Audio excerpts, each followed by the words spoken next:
जय राधा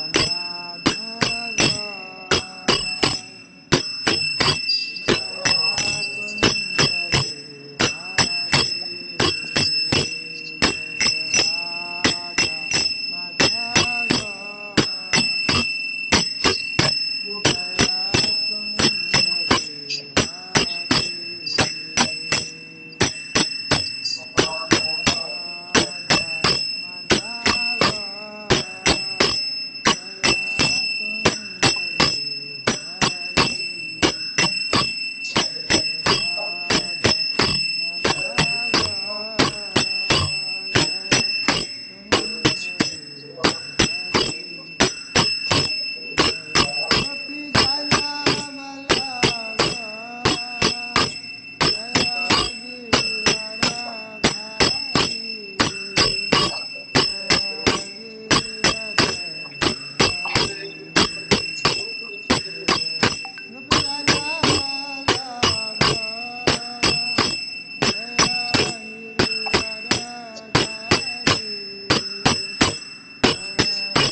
संकीर्तन की, श्री श्री जगन्नाथ बलदेव सुभद्रावरानी की, श्री श्री राधा कृष्ण भगवान की, श्री लक्ष्मी नरसिंह देव भगवान की, प्रहलाद महाराज की, हिताय चैतन्य की जय, श्रीला प्रभुपाद की जय, श्रीला अनंत कोटि वैष्णववृंद की जय, हिताय गौर प्रेमानंद।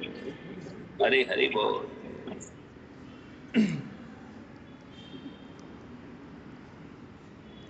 एक बार हम लोग गुरु परंपरा को प्रणाम कर लेते हैं, फिर उसके बाद ओम ज्ञानतिमिरान्धस्य ज्ञानाञ्जनशलाकया चक्षुरुन्मिलितं येन तस्मै श्रीचैतन्यमनोभीष्टं स्थापितं येन भूतले स्वयं रूपः कदा मह्यं ददाति स्वपदान्तिकम्।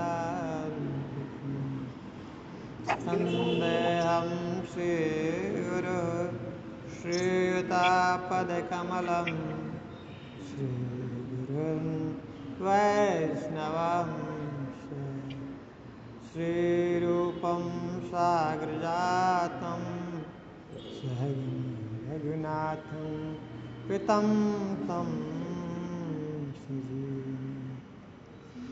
साद्वैतं सावधूतं परिजनसहितं कृष्णचैतन्यदेवं श्रीराधाकृष्णपादान् सहगं ललिता श्रीविशाखान्वितांश्च हे कृष्ण करुणा सिंधु दीनबंधु जगतपते गोपीश गोपिका कांत श्री राधा कांत नमोस्तुते। तप्त कांचन गौरांगी श्री राधे वृंदावनेश्वरी सुते देवी प्रणमामि हरि। वाञ्छाकल्पतरुभ्यश्च कृपा सिन्धुभ्यैव च पतितानां पावनेभ्यो वैष्णवेभ्यो नमो। जय श्री कृष्ण चैतन्य प्रभु नित्यानंद श्री अद्वैत गदाधर शिवासादि गौर भक्तवृंद। हरे कृष्णा कृष्णा कृष्णा हरे हरे, हरे राम राम राम हरे हरे, हरे कृष्णा कृष्णा कृष्णा हरे हरे, हरे राम राम राम हरे हरे। हरे कृष्णा कृष्णा कृष्णा हरे हरे, हरे राम राम हरे हरे। मुखं करोति वाचालं पङ्गुं लङ्घयते गिरिं यत्कृपातमहं वन्दे श्रीगुरुदीनतारिणं परमानन्दमाधवं श्रीचैतन्यईश्वरं।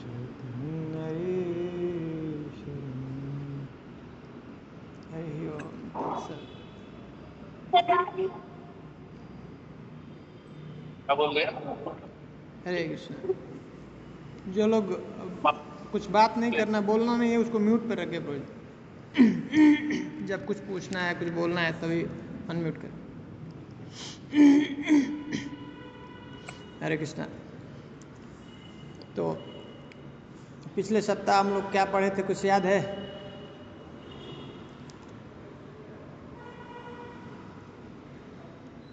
तो बताएंगे क्या हम लोग पिछली बार चर्चा किए थे? हरे कृष्णा बोलिए। हाँ, रूप गोस्वामी के बारे में हम लोगों ने थोड़ा उनका इतिहास देखा था। उनका अनुभव बहुत अच्छा। अब देखिए, आप लोग अगर रिपीट नहीं करेंगे, जो हमने पढ़ा है उसको नहीं सुनेंगे, तो फिर सच बता रहा हूँ, इतना भी इजी नहीं रहेगा। ये बहुत भक्ति रसामृत सिंधु है, सागर है। तो फिर इसको समझना बहुत मुश्किल। और फिर हम लोग अपने साथ बहुत धोखा कर रहे हैं। फिर सिर्फ जो है अटेंडेंस लगाना है, ऐसे बैठना, फिर कोई मतलब नहीं होगा ऐसे परीक्षा पास होना। फिर जीवन ऐसे ही निकलता जाएगा।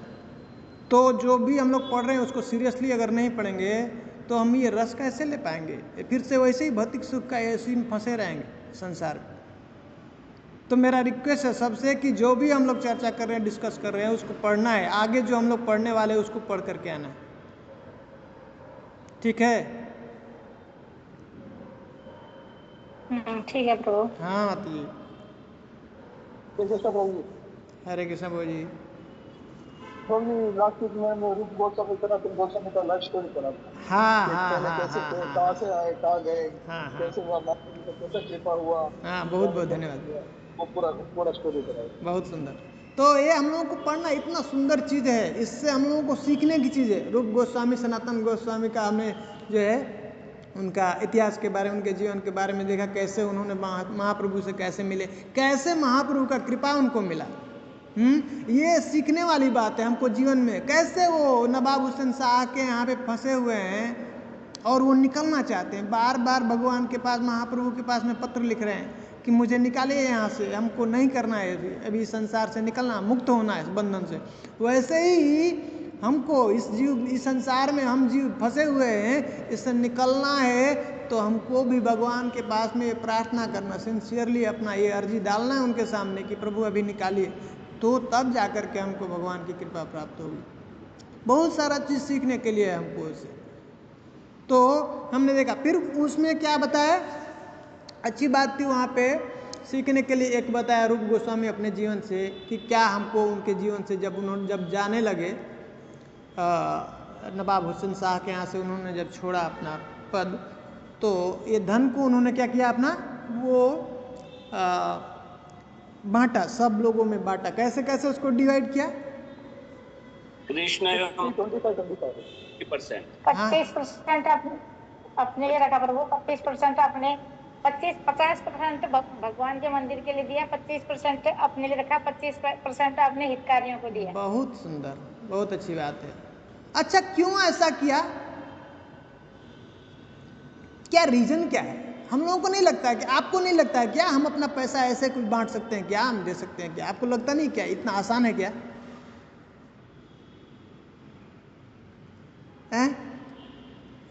पूछते हैं ना, 10% तो बहुत ज़्यादा हो रहा है, 50% तो हमारी लिमिट से बाहर जा रहा है। नहीं, ये कैसे, हमारा जो कमाई का धन है, ऐसे कैसे हम दे सकते हैं? वैष्णव में कैसे बांट सकते हैं? है नहीं है? सब कभी सोचा नहीं है? तो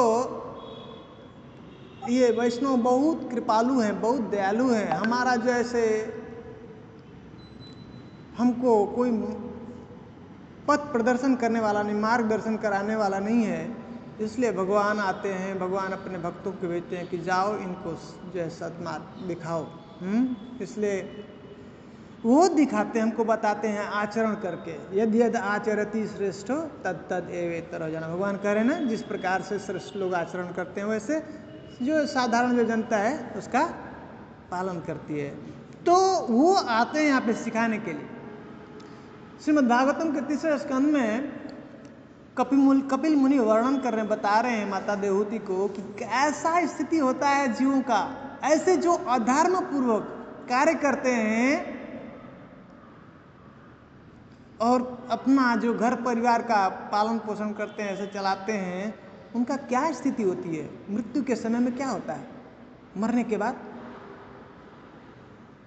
उनको सब कुछ जो भी कमाया हुआ धन है सब कुछ इधर छोड़ना है, और उसके बाद उसको बहुत टार्चर मिलता है, उसको बहुत पनिशमेंट मिलता है, उसको अलग अलग जैसे जो नरक में अलग अलग प्रकार के नरक हैं, तामिश्र, अन्य तामिश्र, रौरव, ऐसे अलग प्रकार के नाना प्रकार की जो यातनाएं उसको भुगतना पड़ता है, दंड भुगतना पड़ता है।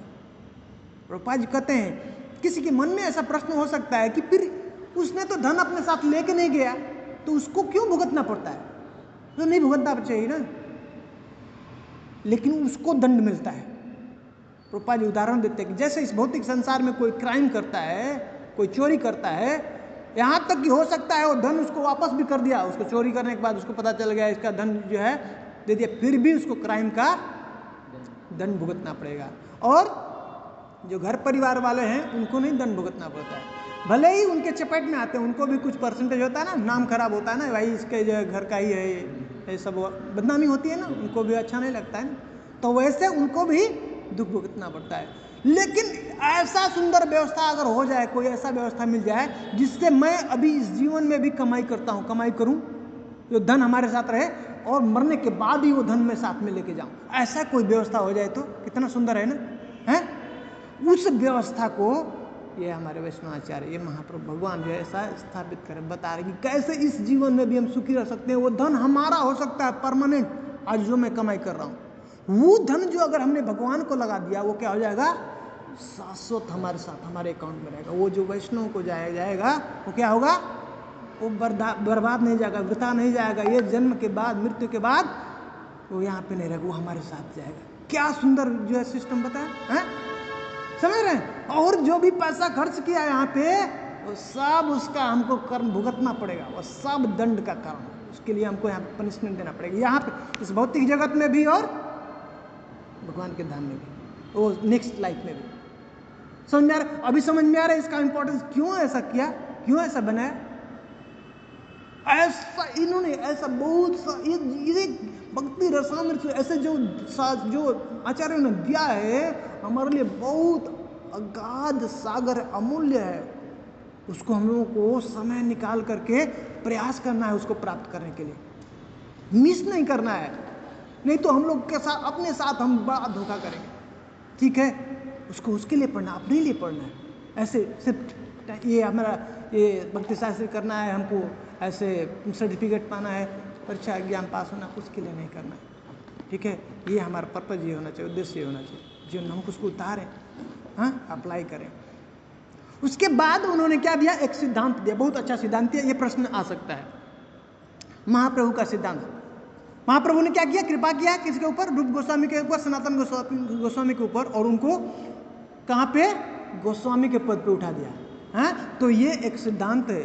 तो कोई भी व्यक्ति हो, लो से लो जोनी में भी पहुंचा हुआ है, ऐसा शूद्र के स्थिति पे है, चंडाल भी है, उसको भी ये जो प्रोसेस है, भक्ति का प्रोसेस है, कहाँ उठा करके? गोस्वामी के पद पे ले जा सकता। कोई भी उस पद पे पहुंच सकता है, हम भी उस पद पे जा सकते हैं। ये इतना सुंदर प्रोसेस है, पावरफुल प्रोसेस है, इसमें कोई संदेह नहीं है। और तब महाप्रभु एक सुंदर सिद्धांत, बहुत सुंदर सिद्धांत बताते हैं। एक सिद्धांत, उस सिद्धांत को बोल रहे हैं वो सार्वभौम है, सार्वभौम यूनिवर्सल है।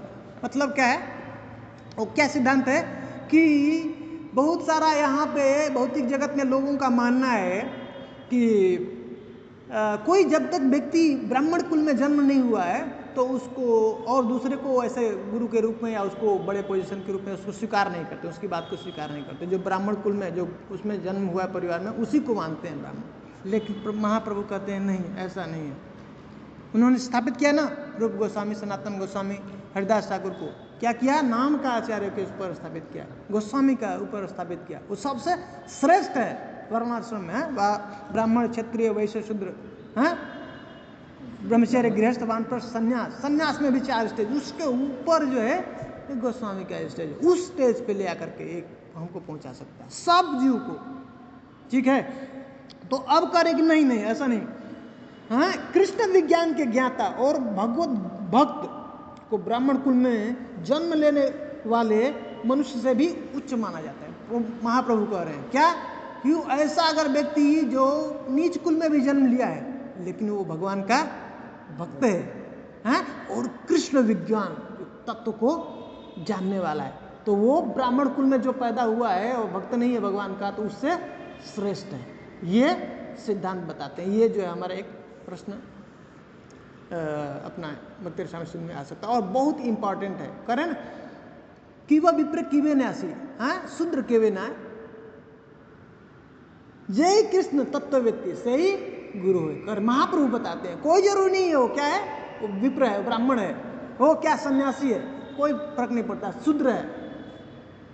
लेकिन अगर कृष्ण व्यक्ति, अगर कृष्ण तत्व को जानने वाला है, तो वो गुरु का पद स्वीकार किया जा सकता है, और गुरु का पद जो है धारण कर सकता है। और बता महाप्रभु इसको एस्टेब्लिश करो, ठीक है।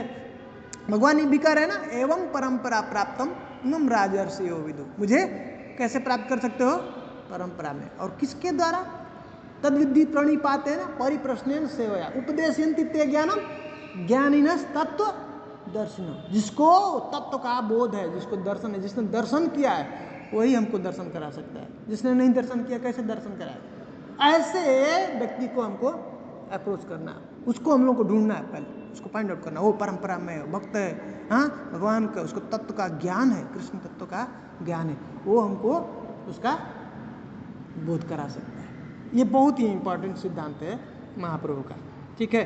तो और फिर महाप्रभु जो है उनको मिले वहाँ पे, कहाँ पे मिले महाप्रभु रूप गोस्वामी से, राम के लिए हाँ, पहली बार राम के लिए मिले। फिर जब रूप गोस्वामी जब जाते हैं मिलने के लिए महाप्रभु से, तो कहाँ पे मिलते हैं, प्रयागराज में।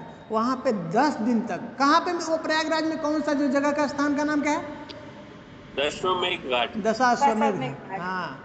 तो वो घाट पे 10 दिन तक लगातार महाप्रभु उनको शिक्षा देते हैं, हैं ये, और वही शिक्षा को फिर कहते हैं कि मैंने तुमको क्या किया, आउटलाइन दे दिया रूप गोस्वामी को, अब तुम जाओ इसका विस्तार करो। ये जो हमने ज्ञान दिखाया, जो उनको सिखाया बताया, और सब्जियों के लिए, ठीक है, उसी को जो उन्होंने सीखा सुना रूप गोस्वामी ने, वो महाप्रभु की जो ये शिक्षा है, महाप्रभु ने कुछ लिखा नहीं वो शिक्षा अष्टम के अलावा, लेकिन वो महाप्रभु का ये हृदय है, ये ज्ञान है, जो है रूप गोस्वामी ले आकर के हम लोगों को दे रहे हैं, ये भक्ति रसामृत सिंधु। ऐसा है, इसमें बताते हैं, मैंने सुना 18 साल लगा दिया था लिखने के लिए रूप गोस्वामी, हैं, वृंदावन में इसको लिख रहे हैं रूप गोस्वामी, टेर कदम के पास में 18 साल, कितना जीवन लगाया इसके लिए।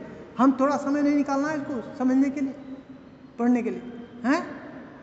प्रभुपाद जी रात में सोते ही नहीं थे, कहते थे कि 2-2 घंटा 3-3 घंटा, उसके बाद पूरा समय वो लिख रहे हैं, कैसे, हैं, इसका समरी लिख दिया जल्दी से, कि जल्दी से इनको मिले। उनको चिंता था कि मैं पता नहीं रहूँगा, तो उनको आगे वाले जो जनरेशन, उनको जो इम्पोर्टेंट चीज़ है वो मिल जाए, उस सार रूप में। ये क्या है, समरी स्टडी, इस सार रूप में उसका भक्ति रसामृत सिंधु जो रूप गोस्वामी ने लिखा, उसका सार है ये हमारा नेक्टार ऑफ डिवोशन, ठीक है। तो अब जो है नेक्स्ट, अब हम लोग पढ़ेंगे, यहाँ तक हमने कवर कर लिया। अब भक्ति का अर्थ है, ये जो कोई पढ़ेगा इसमें से ऑनलाइन में, कहाँ से, आपका जो पेज नंबर 13 है, भक्ति का अर्थ है प्रीतिपूर्वक सेवा, इसके बाद से स्टार्ट।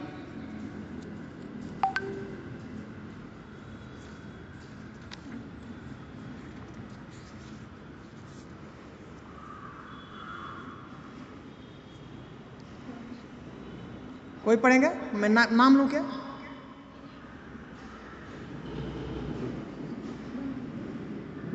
स्क्रीन शेयर हो सकता है क्या प्रभु जी, मैं थोड़ा आउटसाइड हूँ। अच्छा नहीं है क्या, मेरे पास में आमुख का नहीं है। आप बुक, जो भी जिसके पास बुक है, आमुख से जो प्रीफेस है उसमें से 13वां जो पेज है उसमें भक्ति का, हाँ, ये भक्ति का अर्थ है प्रीतिपूर्वक सेवा।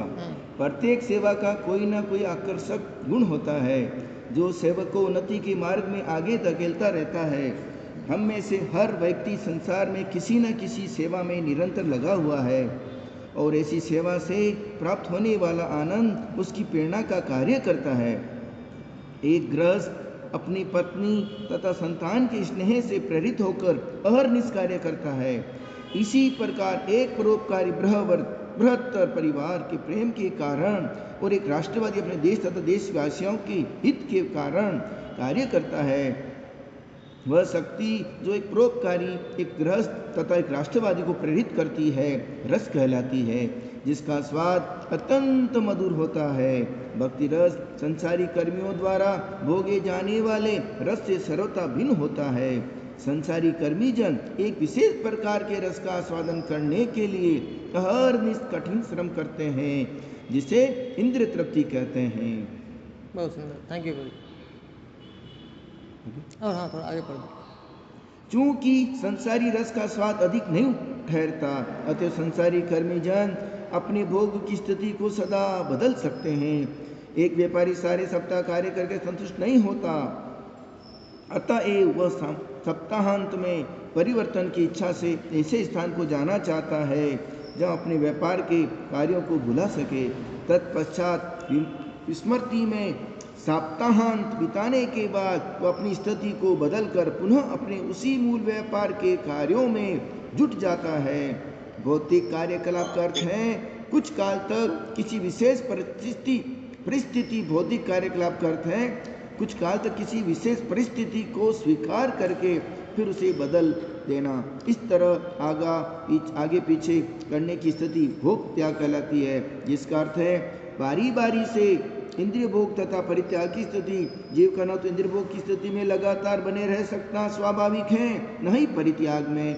परिवर्तन निरंतर होता रहता है और हम अपनी नित्य स्वाभाविक स्थिति के कारण किसी एक स्थिति में सुखी नहीं रह पाते।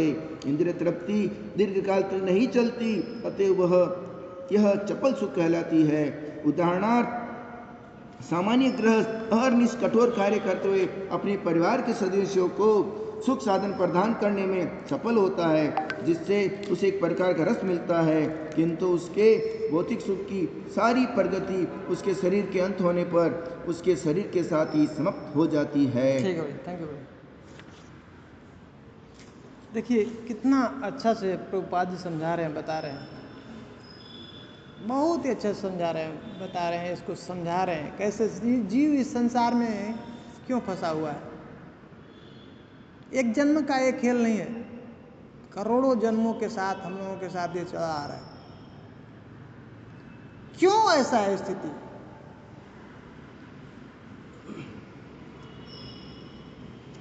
हम अपने सुख के लिए लगे हुए। हाँ, सुख के लगे हैं, फिर सुख के लिए लगे हैं तो सुख प्राप्ति होनी चाहिए ना, खत्म होना चाहिए ना। यही इल्यूशन ये। हाँ, ये समझने वाली बात है। ये बहुत बड़ा खेल हो रहा है हमारे साथ में। अभी भोजन करते हैं, खाया खाना तो पेट भरना चाहिए ना, पेट भर नहीं रहा है। और एक दिन का काम नहीं, एक जन्म का काम नहीं, चलता आ रहा है। ये क्या है, क्या हो रहा है? कितना बड़ा खतरनाक खेल हो रहा है अपने साथ। गाजर लटका, अभी गाजर मिलेगी, जैसे हमारे अभी गाजर को गद्दा क्या लकड़ी से बांधते गाजर, अभी गाजर मिलेगी, अभी गाजर मिलेगी, जैसे और दो स्टेप आगे चले जाते हैं। तो हम गधे की तरह से काम कर रहे हैं, नहीं? गधे के लिए नहीं मिला है जीवन। हाँ, ना सोचने वाली बात है। मनुष्य जन्म मिला है, ये साधारण नहीं है। पंचम स्कंद में बता रहे हैं, ऐसा 14 लोक में ये भूलोक है, भूलोक में भी ये ऐसे 9 वर्ष हैं। 9 वर्ष में भी एक वर्ष, एक स्पेशल वर्ष है जिसको, जो साउथ में है, उसको बोलते हैं भारतवर्ष। और ये भारतवर्ष कह रहे हैं कि एक भारतवर्ष ऐसा जगह है जहाँ पे ये बहुत ही दुर्लभ स्थान है, जहाँ पे व्यक्ति को ये मनुष्य जन्म प्राप्त होता है। वो बहुत ही श्रेष्ठ है। 84 लाख योनियों में भ्रमण करने के बाद, ऐसे अनंत जो है लोकों में भ्रमण करने के बाद किसी व्यक्ति को, बहुत ही भाग्यशाली जीव है, उसको ये भारतवर्ष में जन्म होता है। क्यों भाग्यशाली है? एक क्वेश्चन है यहाँ पे प्रभु जी, जैसे जितनी 84 लाख योनियां हैं उसमें मनुष्य ही कर्म कर सकता है, बाकी कर्म नहीं कर सकता? नहीं कर सकता, सिर्फ वो भोग कर सकता। अभी आप नोट कीजिए, डाउट रहता है। क्योंकि क्या होता है, अभी जो चल रहा है तो उसमें हो सकता है आपका डाउट क्लियर हो जाए, उसमें क्लियर करने वाला हूँ। नोट करके रखिए, बाद में अगर कुछ रहता है या क्लोज करता हूँ जब पूछता हूँ कि प्रश्न है तो। ठीक है। तो बता रहे हैं कि ये 84 लाख योनियां हैं, क्यों श्रेष्ठ है भारतवर्ष इसमें मनुष्य जन्म प्राप्त होना? क्योंकि कह रहे हैं कि ये और जो भी लोक है, यहाँ तक कि ये भारतवर्ष है, उसके अलावा और इस जो भूतल पे और भी वर्ष हैं, और जो नीचे का लोक है, ऊपर का लोक है, और 80 लाख जो योनियां हैं, उसमें कहीं पे भी 1 वे पाथ है, 2 वे पाथ नहीं। मतलब क्या? फोर्सफुली आपके अकाउंट में है, आप सिर्फ खर्च कर सकते हो, पॉकेट में डालने का, अकाउंट में डालने का कोई व्यवस्था नहीं। किसी मनुष्य छोड़ा, मनुष्य जन्म निकला तो 80 लाख योनियां वेट कर रही है हमारा। ठीक है, वो बताया ना, अभी उसके पहले चर्चा किया ना हमने, बताते हैं ना कपिल देव, क्या होती है उसके साथ स्थिति।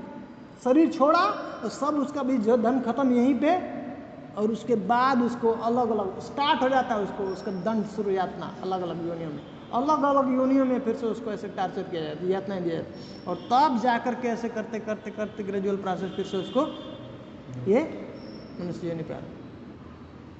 जलजनव लक्षाणी स्थावर लक्षाणी विंशति, पद्म पुराण में बता रहा हूँ, ये स्टेज है। कृमि रुद्र संख्य पक्षी नाम 10 लक्षण, त्रिमसम लक्षाणी पशव चतुर्लक्षाणी मानव, 4 जो लक्ष्य जो है ह्यूमन बीइंग। उसमें भी आप किसी भी योनि में चले गए, किसी और लोक में चले गए, देवता बन गए, दानव बन गए, नीचे के लोकों में 7 लोकों में, ऊपर के कहीं पे, सब जगह सिर्फ भोग योनि, सिर्फ भोग कर सकते हैं, चाहे सुख या दुख। डालने के आपके पास में अकाउंट कुछ व्यवस्था नहीं है, सब ब्लॉक। एकमात्र भारतवर्ष में ये भी सिर्फ मनुष्य है, उसको ही एक सुविधा मिला हुआ ऑप्शन है, वो डाल सकता है, निकाल सकता है, उसके ऊपर जाना चाहता है, वहीं पर रुकना चाहता है, नीचे जाना चाहता है और क्रॉस करना चाहता है, सब उसके पास एक्सेस दे दिया है। इसके अलावा हटे, इसको छोड़े, खत्म कहानी। आप असहाय हो, लाचार हो, लात मारना पड़ेगा, वैसे ही कुत्ता जो है ना, बिल्ली ऐसे घूमते हैं, वैसा स्थिति होगा, कुछ नहीं कर सकते हो, बस अब बस भरते जाओ, वो भरपाई करना है जो हमने किया उसका। ये इसका समझ नहीं आ रहा हमको, इसका महत्व नहीं समझ रहा, क्या मिला हमको मनुष्य ने, ये हम यहाँ पे हैं, सब प्राप्त कर सकते हैं, सब लभ्य है, ये मिस किया और हमसे इससे बड़ा दुर्भाग्य कुछ नहीं। इसलिए हम लोग बहुत भाग्यशाली हैं, ऐसे परंपरा से जुड़ गए, ये सब ज्ञान हमको प्राप्त हो रहा है, अब इसको किसी भी हालत में मिस नहीं करना। ये जन्म काफ़ी है परफेक्ट करने के लिए, कर सकते हैं, कुछ दिक्कत नहीं है, कुछ प्रॉब्लम नहीं। हमको फुल फोकस करना भी एनर्जी, हमारा एक ही अब लक्ष्य हो जाना चाहिए, क्या? कृष्ण प्राप्ति, बस वो है धन हमारा, प्रेम है, ये नित्य सिद्ध कृष्ण प्रेम, शांति कभी नहीं, हमारे हृदय में, सब्जियों के हृदय में है वो प्रेम। हाँ, माया के द्वारा हम ये छोटे छोटे चीज़ों पे, हैं, पिछली बार पढ़ रहे थे ना, शुद्ध सुखोर तरसम, छोटे छोटे सुखों की जो है तरस, वही छोटी सी सुख, उससे हमारा भूख मिटता नहीं है। हैं, जैसे रेत है ना, वो क्या है बोलते हैं ना, उम्र स्थल राजस्थान में, हाँ, थोड़ा सा जल मिलेगा तो उससे क्या होगा उसका? हाँ, नहीं, उससे कुछ तृप्ति होती है क्या? वैसे ही हमारी तरास कैसी है, ऐसा बहुत है ना, आत्मा का तरास कैसा है, ओ भाई, वो आनंद चाहता है ना, पूरा आनंद में डूबना चाहता है, और मिलता कितना है? प्रसाद में जाते हैं, सरस मिला, क्या थोड़ा सा क्या दे रहे हो भाई, इससे क्या होगा? नहीं है ना, थोड़ा ऐसे, वैसी आत्मा कैसा चाहता है, ये सचित आनंद। महाप्रभु क्या करें? आनंदाम बुद्धि, आनंदम बुद्धि वर्धनम, ये सुख को बता रहे हैं। कैसा सुख है? इस भौतिक जगत का सुख कैसा है? क्षणिक है, थोड़ी समय के लिए है। आप कितना प्रयास करते हैं ना, कितना समय जो है निकालते हैं, और सुख कितना मिलता है? ये धोखा ही तो है, काम कराता है जो है आपके पास में मालिक कितना, और थोड़ा सा जो है पगार दे देता है, क्या है? करोड़ों कमाता है वो उससे, और जो काम करने वाला कितना देता है? थोड़ा, बस। ये क्या है? वैसा माया देवी हमारे साथ करती है, सेवा कर रहे हैं, हमको थोड़ा सा दे दिया। इसके बाद 2 शक्तियां हैं माया देवी, क्या है बोलते हैं ना,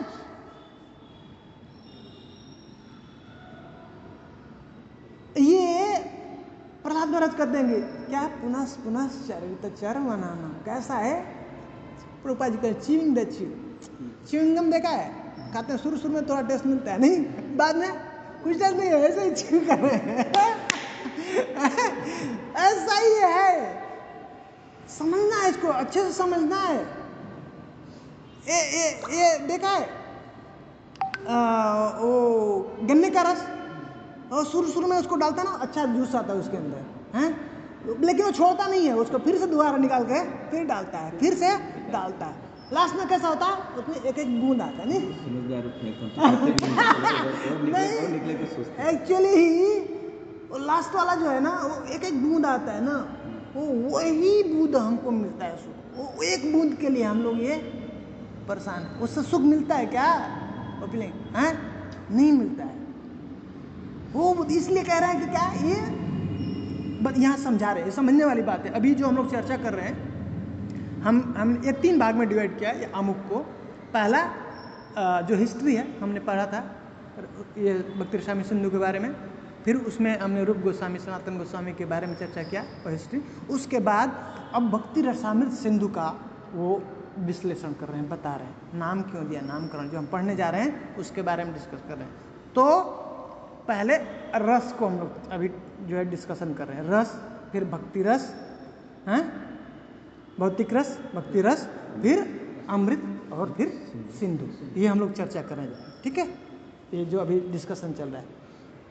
तो रस के बारे में अभी बता, रस के बारे में चर्चा करें तो रस, एक रस हम लोग जो सुनते हैं ना इस संसार में कैसा है, जो गन्ने का जूस है रस है ना, वो भी रस है। तो उस रस का हम लोग टेस्ट कैसे लेते हैं, जीवा से नहीं, ये जीवा पे अगर नहीं होता है ना, वो टच नहीं, स्पर्श नहीं होता है तो रस नहीं हमको पता चलेगा। कोई भी किसी चीज़ का टेस्ट कहाँ से पता चलता है, ढंग से, है ना। इसलिए अगर दवा कड़वा है तो क्या करते हैं हम लोग, इस पर नहीं डालते हैं, सीधे ना डाल देते है ना। तो और अगर आनंद मिला तो थोड़ी देर इस पे रखते हैं टेस्ट का, डाला अंदर तो फिर खत्म टेस्ट है उतने देर तक ही टेस्ट रहता है जब तक ये जीवा के ऊपर है ना, वो रस है, ये भी रस है।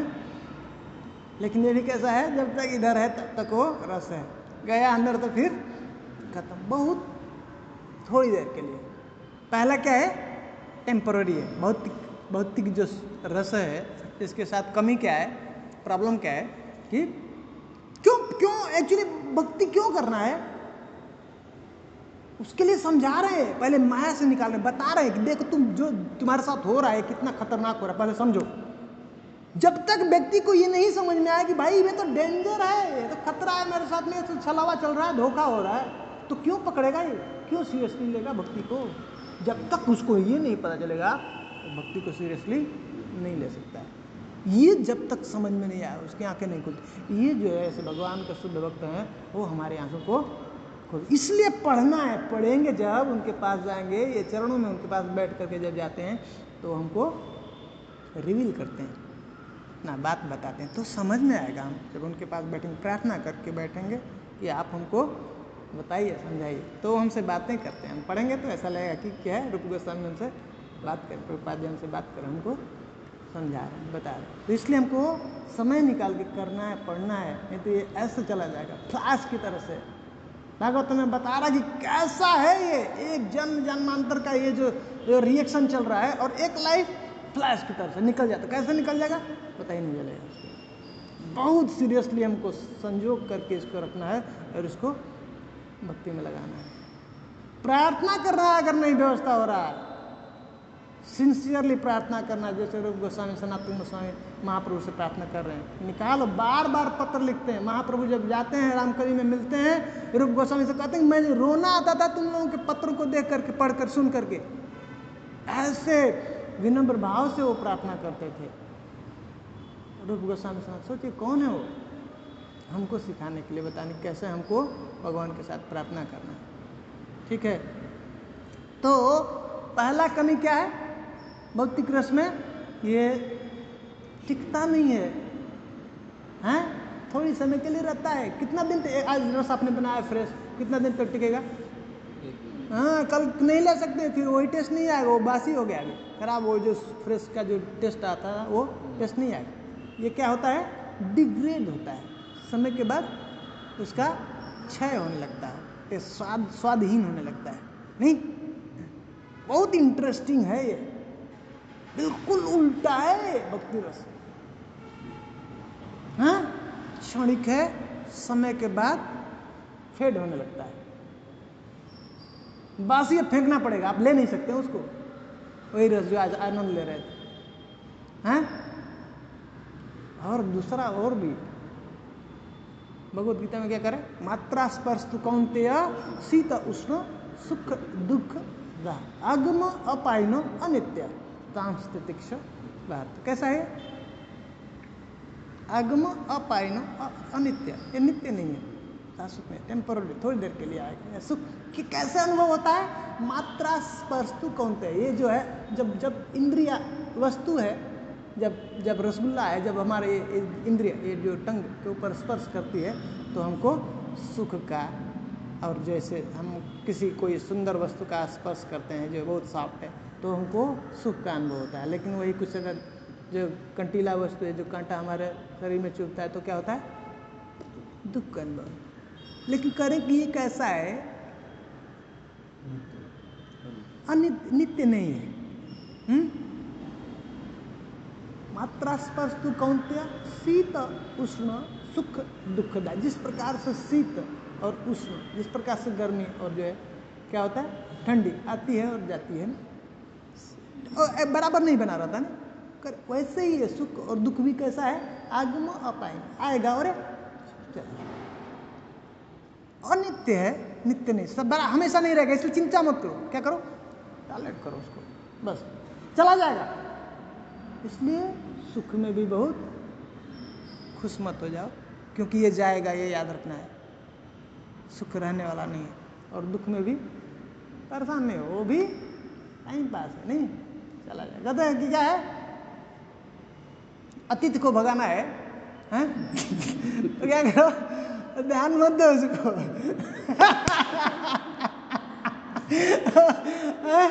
ऐसे ही उसी तरह से गुस्सा हो जाए और चला जाएगा, फिर नहीं आएगा। वैसे ही अगर बीमारी को भगाना है ना तो कहते हैं उसको खाना मत दो।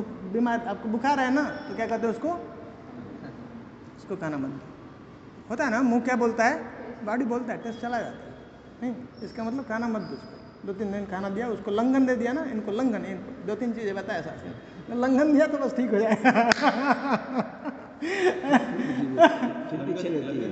लंघन मतलब वो ब्रेक दे देना, स्टॉप।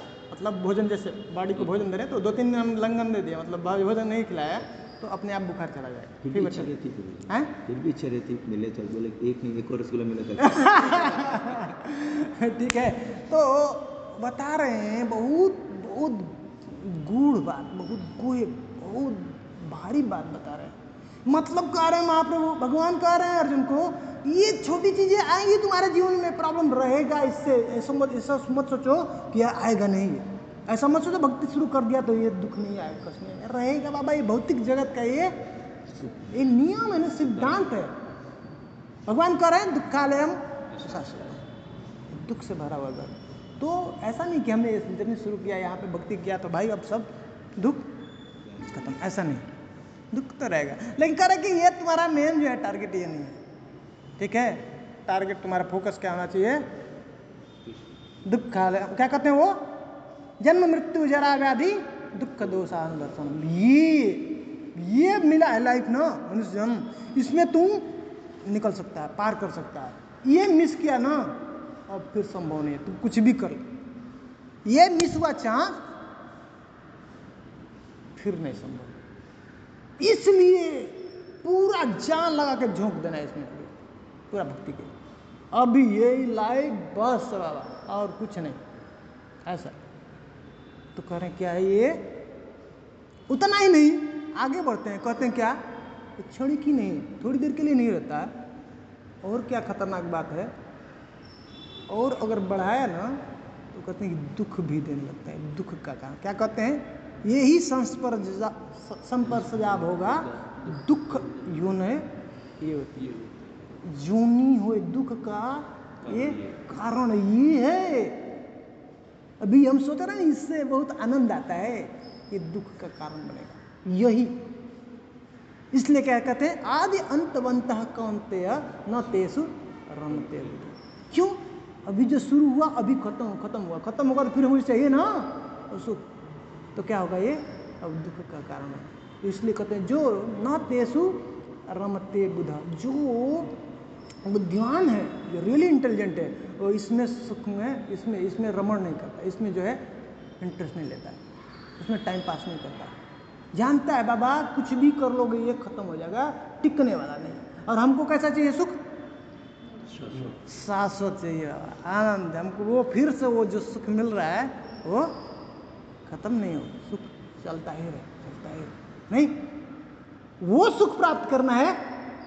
तो अब बताते हैं, और दूसरा क्या कहते हैं, कितना भी प्रयास कर लिया, कितना भी पोजीशन प्राप्त कर लिया इस भौतिक जगत में, ये शरीर छूटेगा तो ये सब तुम्हारा यहीं कहीं कुछ नहीं जाएगा। तो कहने की वो जो एक सुख है, सुख की एक जो अनुभूति होती है, जिसके वजह से व्यक्ति दिन रात अहर्निश कर रहे हैं, दिन रात काम करता रहता है परिवार के लिए, ऑफिस में, ऐसा नहीं कि उसको सुख नहीं मिलता है, उसको सुख मिलता है। और जो सुख मिलता है ना, उसके लिए वो रेडी रहता है कुछ भी करने के लिए, हैं, कुछ भी कर देगा बाबा डकैती करेगा, चोरी करता ही है ना, 10 शिव बोल रहे हैं, वो पालन करने के लिए। क्यों? ऐसे नहीं कर सकता है। आप देखिए, ये संबंध तब तक चलता है जब तक संबंध में हमको कुछ मिठास, आप बोल रहे थे ना मधुर मिठास है सुख में, तो वो जब तक मिठास है हमारे और आपके संबंध में, तब तक तो हम मेंटेन करते हैं संबंध को। जिस दिन हमारा मन मोटा हुआ, उसमें रस नहीं आया, रुक गया वो, तो संबंध खत्म, हम मेंटेन नहीं करते हैं उसको। लेकिन वो जब तक सुख मिल रहा है ना, हम उसको, संबंध को मेंटेन करने के लिए कुछ भी करने के लिए रेडी रहते हैं। तो वो कार्य या वो जो संबंध जो हम करते हैं ना, तो उससे एक सुख की अनुभूति होती है। जो अनुभूति है, उसकी अनुभूति वो व्यक्ति को प्रेरित करता है वो काम को करने के लिए, बार बार उस जो सुख है, उस सुख को क्या कहते हैं, रस कहते हैं। समझ में? ये प्रश्न आ सकता है रस के बारे में, रस क्या है? ये भौतिक रस की बात कर रहे हैं, हाँ? तो भौतिक रस का हमने देखा, चर्चा किया, क्या है, क्षणिक है, थोड़ी समय के लिए है, समय के बाद क्या होता है, अंतराल के बाद धीरे धीरे डिग्रेड होने लगता है, क्षय होने लगता है, बासी होता है, और शरीर के साथ ये सब खत्म। हम उसको चाहें कि फिर आगे भी उसको लेके जाएं, कंटिन्यू करें, तो वैसा संभव क्वेश्चन नहीं आता। तो इतने बड़े इतना सुनने समझ फिर भी हम लोग कोई कार्य करते, हाँ गधा प्रवृत्ति, इसलिए उसको गधा का ठीक है। इसलिए जिसका एक ही मात्र गोल हो चुका है, जब तक जो इससे निकला नहीं है, ऐसे उनके भक्तों का, वैसे व्यक्ति का संग नहीं किया, तो इधर से निकल नहीं सकते। बुद्धि वैसी पड़ी, जैसा संग वैसा। इसका मतलब संग सही नहीं है, मतलब जो फाइट चल रहा है, जो अपोजिट पार्टी है, वो स्ट्रांग है। समझ में आ रहा है? क्लास में तो अभी रस समझ में आया, भौतिक रस क्या है, हाँ, क्लियर? अब हम लोग जायज समझने जा रहे हैं। अब ये भक्ति रस, भक्ति रस क्या है, क्यों भक्ति क्यों करें, ये भक्ति रस क्यों पढ़ना है, रसायन सिंधु ये क्या है ना? क्या हमको देना, हमको क्या मिलने वाला? हम प्रश्न करते हैं ना भाई, कोई भी चीज़ हम लोग तभी करते हैं, हम पूछते हैं ना इससे फायदा क्या है हमारा, है ना? ये अल्टीमेट फायदा है इसमें। तो क्या करें अब? भक्ति रस कैसा है? पहला चीज कैसा है, ये शाश्वत है, वो क्षणिक है, और ये कैसा है, शाश्वत है, इटर्नल है। आत्मा कैसा है, शाश्वत है। हमारे साथ हमारी जो खोज है, जो हम चाह रहे हैं, हम आनंद की प्राप्ति चाहते हैं ना। जीव भागवत में तो बता रहा है, सुखाय कर्माणि करोति लोको न कई सुखम वा, कह रहे हैं जो प्रश्न करते हैं ये मैत्री ऋषि से विदुर जी, प्रभु जो है संसार में जीव जो है कार्य करता, हर एक कार्य करता है किसके लिए? सुख की प्राप्ति के लिए। लेकिन कर न तो ही सुखम वा अन्यद उपावरम वा, करे कि न तो उसको सुख की प्राप्ति होती है और न दुख ही खत्म होता है। सोचिए, कभी जो उसको जो चाहिए परम सुख चाहिए वो नहीं मिल रहा है, तो एक ड्रॉप से क्या होगा? उसको निरंतर चाहिए। तो वो रस, वो जो वो टेस्ट, वो कहाँ से मिलेगा? उसको सुख कहाँ से मिलेगा? वो भक्ति रस के द्वारा। जब भक्ति करता है तो वो शाश्वत वो सुख, और वो कैसा सुख है, वो सुख की तुलना इस संसार का कोई भी सुख है ना उससे नहीं किया जा सकता है। और वो सुख का टेस्ट कैसा है? जैसे रसगुल्ला खा लिया और कोई गूंगा व्यक्ति है, उससे पूछे कैसा लगा तो क्या कहेगा? भाई तू खा ले तो पता चलेगा, वो बता नहीं, बोल नहीं सकता ना। वैसा ही ये भक्ति रस का सुख है, इसको सुख को हमको खुद अनुभव करना पड़ेगा। ठीक है, ये भक्ति कैसा है? ये पहला शाश्वत है, इटर्नल है, ये खत्म नहीं होता है, टेम्पोररी नहीं है। उसके साथ क्या था? वो टेम्पोररी था, ये भौतिक सुख। और समय के बाद वो फेड हो रहा था, खत्म, बासी हो जाएगा, वो खराब हो जाएगा। हाँ, कोई भी हो भौतिक जगह का ये नियम है ना। बनाता है, आता है मॉडल तो बहुत सुंदर रहता है, फिर 2 साल 4 साल मेंटेनेंस है, उसके बाद फिर बाबा वो भारी लगने लगता है। वो मैं बताया नहीं ना, ये बताया नहीं, बताना एक्चुअली मैं भूल ही गया। वो बोला कि वो उसको जो दुख का कारण वो हो जाता है, दुख। अब वही रसगुल्ला 2 रसगुल्ला 4 रसगुल्ला मांग रहा था, 2 भाई एक से क्या होता है? अभी बहुत आनंद आ रहा है, अब वो देने लगता है, जब 5 का 10 हुआ, 15 हुआ, 20 हुआ, उसके बाद क्या कहते हैं? बस बाबा अभी नहीं। अब उसके बाद लड़ाई भी हो जाएगी, नहीं ले लो थोड़ा प्यार से और 1-2, क्या मैं बोल रहा हूँ, बंद करो। अब उल्टी होने लगेगा, वो में वही दुख का कारण बन रहा है ना। समझ में आ रहा है? ध्यान से पढ़ना है इसको, हर एक चीज। अभी सोचते हैं ना ऑफिस क्यों जाना, थोड़ा आराम करते रेस्ट, वही दुख का कारण बनेगा।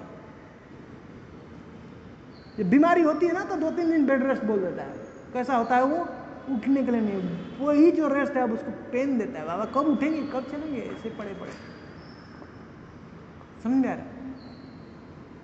ये समझना है ठीक से। धन जो है सुख नहीं दे रहा, धन में सुख नहीं है, ये जो भोजन में सुख नहीं है, जो हम जो है ये जो भी इंद्र तृप्त कर रहे हैं उसमें सुख नहीं है। ठीक से समझ लेना। और दुख बाद में तो भागवत में कर आत्यंतिक दुख निवृत्ति। एक्चुअल में जीव क्या कर रहा है? सिर्फ दुखों का निवारण करने के लिए प्रयास कर रहा है। कैसे दुख हटे? एक दुख हटता नहीं कि दूसरा दुख करें। दुख तो हटता नहीं, और चला सुख के उसके लिए, इच्छा के लिए, काम करने के लिए, और करे बाबा बदले में क्या हुआ? दुख का व्यापार शुरू कर दिया उसने।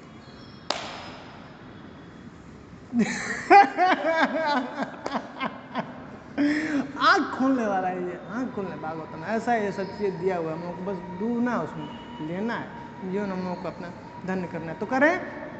पर ये भौतिक ये जो भक्ति रस कैसा है, क्या है? नवम नवम दिने दिने, ये कैसा है? हर दिन बढ़ता जाता है, आज तक फेड नहीं हुआ। वो कल महाराज बता रहे थे ना क्लास में, कैसा है? कभी बोर नहीं हुआ राधा रानी देख करके कृष्णा को? क्या वही रोज फेस इंटरेस्टिंग है, कहते फिर से आ गया वो यार वही मुंह देखना पड़ेगा इसका। ऐसा नहीं फीलिंग होता है, हर दिन नया, हर दिन सुंदरता बढ़ती जाती है भगवान की भौतिक आध्यात्मिक जगत में। ऐसा है आत्मा, क्या क्या सुंदर क्वालिटी बना भगवान, और हम लोग उसके अंश हैं। ममाई वाम से जीव लोग के जीवभूत वो है। पर ये कैसा अभी हमारी स्थिति हो चुकी है, तो कैसा है? और महाप्रभु करें आनंदाम आनंद, हाँ अम्बुद वर्धनम, एक ऐसा है सागर की तरह। और वो सागर ऐसा स्थिर रहने वाला नहीं है, कैसा है? वो दिन दिन बढ़ता है। तो उसी तरह से ये जो भक्ति रस का जो आनंद है, आज हमने भजन किया, भक्ति किया, कल वो आनंद कैसा होना चाहिए?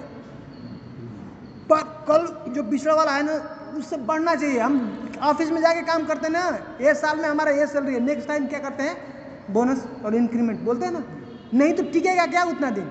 उसी तरह से कोई भी व्यक्ति किसी भी काम में टिक नहीं सकता है जब तक उससे उसका अच्छा टेस्ट नहीं मिल रहा है। भक्ति नहीं कर सकता, वो कंटिन्यू नहीं बढ़ सकता है। इसलिए वो टेस्ट को हमको लाना है। वो टेस्ट आ गया और नेक्स्ट डे टेस्ट उससे ज़्यादा बढ़ना चाहिए। ये इसका नेचर है।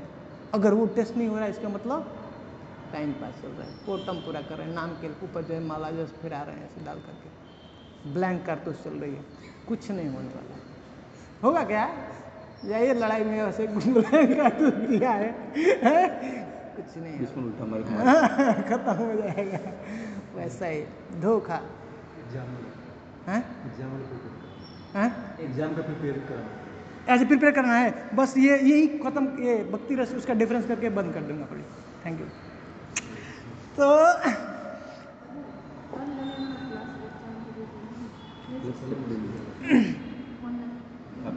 नहीं प्रोजेक्ट थोड़ा सा ही 10-15 मिनट बहुत आसान है। तो सिंसियर लेना है, सिंसियर करना है इसके लिए। तो ये कैसा होता है, भक्ति रस कैसा है, ये हर दिन बढ़ने वाला है, बढ़ता है। हाँ, तो संसार का सुख, एक बार ये सुख इसका अनुभव हो गया, संसार का सुख और सब ठीक है, ऐसे ही छोड़ देंगे। एक बार रसगुल्ला का टेस्ट आ गया, लड्डू पेड़ा जो कुछ भी है, आप अभी नहीं चाहिए वो, ये सामने पड़ा हुआ है, वैसे ही हम फिर इसलिए कहते हैं यमुनाचार्य क्या कहते हैं, जब भी ये सेक्स लाइफ के ऊपर उनको कभी अगर विचार आता है तो उसके ऊपर थूक देते हैं, क्योंकि वो उनको वो टेस्ट प्राप्त हो चुका है। फिर अब इधर उसको तो अपने आप फिर इधर उसका फिर अब अपने आप डिटैचमेंट हो जाता है, इससे अपने आप अनासक्त हो जाता है। हाँ, और दूसरा क्या है, ये कंटिन्यू होता है, शाश्वत है, हर दिन बढ़ने वाला है। और कैसा है, लाइफ के साथ और लाइफ के बाद भी। वो कोट है ना, कौन सा उसमें इंश्योरेंस है ना, इंश्योरेंस क्या कहता है, जीवन में, हाँ, जीवन के साथ और जीवन के बाद। एक्चुअली नहीं है उसके साथ, वो नहीं लेके जाता है, उसके परिवार वाले लेके जाते हैं। लेकिन ये कैसा एक्चुअली लेके जाते हैं, कैसे करें, अभी भी आनंद और जो रस है उसके साथ वो ऐसे ही टिका रहेगा, थोड़ा भी नहीं खत्म होता। इसलिए करें, क्या करें, ये अमृत है, मरता नहीं है, मरने के साथ खत्म नहीं होता। भक्ति रस कैसा है, कंटिन्यू करता है। भगवद गीता में कह रहे हैं ना, स्वल्पमपि यस्य धर्मस्य त्रायते महतो, नेहाभिक्रमणाशोस्ति प्रत्यवायो न विद्यते स्वल्पमपि यस्य धर्मस्य त्रायते महतो। बड़े से बड़े जो खतरा है उससे हमको बचा लेगा। थोड़ा सा भजन किया, थोड़ा सा, स्वल्पमपि यस्य धर्मस्य कर, थोड़ा सा, ज़्यादा नहीं किया, इतना पावरफुल है। उसके लिए प्रयास करने लगे, थोड़ा सा हो जाएगा तो हम प्रोटेक्टेड है, एटलीस्ट सेफ है। क्या सेफ है, नेक्स्ट लाइफ गारंटेड। उसको क्या मिलेगा, मनुष्य जन्म मिलेगा और योनियों में नहीं जाएगा। जो सबसे बड़ा खतरा, अभी हम लोग स्टार्टिंग में पढ़े ना, सबसे खतरा क्या है, ये छूटा मनुष्य जन्म तो फिर खत्म कहानी, कुछ नहीं कर सकता है। वो गारंटी देती है, वो गारंटी हो गया। एटलीस्ट वो तो हम बोलते हैं ना, ये इतना हमने सेव कर लिया तो हमारा लाइफ एटलीस्ट सेफ है। वो तो कर लेना है अपने के लिए, वो बताती है ये भक्ति, भक्ति रचना वो सिखाती है। प्रोटेक्ट हो गया, अब उसका लाइफ कोई टेंशन नहीं है, इस लाइफ में भी और आगे का भी, अभी कुछ भी कर सकते हैं, टेंशन नहीं है, इसलिए उसको फियरलेस कर देती है। तो क्या है, ये लाइफ के बाद ही ये कंटिन्यू करता है। इसलिए इसको क्या बोल रहे हैं, ये अमृत है, खत्म नहीं होता, टेस्ट फीका नहीं होता, इसका दिन दिन बढ़ता जाता, उल्टा है। और ये कैसा है, जैसे मान लीजिए 2-4-10 रसगुल्ले हैं और हम लोग 2-4-10 लोग हैं, तो अगर कोई ज़्यादा डिमांड किया तो जो पीछे वाला है उसको क्या होगा, मिलेगा नहीं, टेंशन होगा ना भाई, खत्म होने वाला है। लेकिन ये रस कैसा है भाई, कितना, इसलिए वहां पे द्वेष नहीं है, आध्यात्मिक जगत में द्वेष नहीं, क्योंकि ये अनलिमिटेड है। जो भी है ना अनलिमिटेड है। जैसे आपके पास में पैसा है तो आपको पता है कि इतना ही तो आप संभाल के देते हैं, भाई इतना ही देना है। आपको पता है कि भाई इतना दिल खोल के देना है, लो कितना लेना है, नहीं ऐसा यहाँ बढ़ता ही जाएगा। वो वैसा है, बढ़ता है। क्या अद्भुत है नहीं? हाँ खिचड़ महाराज होता है, उसको 2 दिन कितना जाओ क्या करते पता है? सर्विंग वालों में मैंने सुना कि सर्विंग वाला क्या करते हैं, उनको टेंशन रहता है भाई बाद में बचेगा नहीं, तो अपन उनके लिए पहले क्या करता है मैनेजमेंट, उनके लिए अलग से रख देता है। उनको पता है हमारा सेफ है तो दिल खोल के लेते हैं, ठीक है हमारा प्रोटेक्टेड है, कोई दिक्कत नहीं है।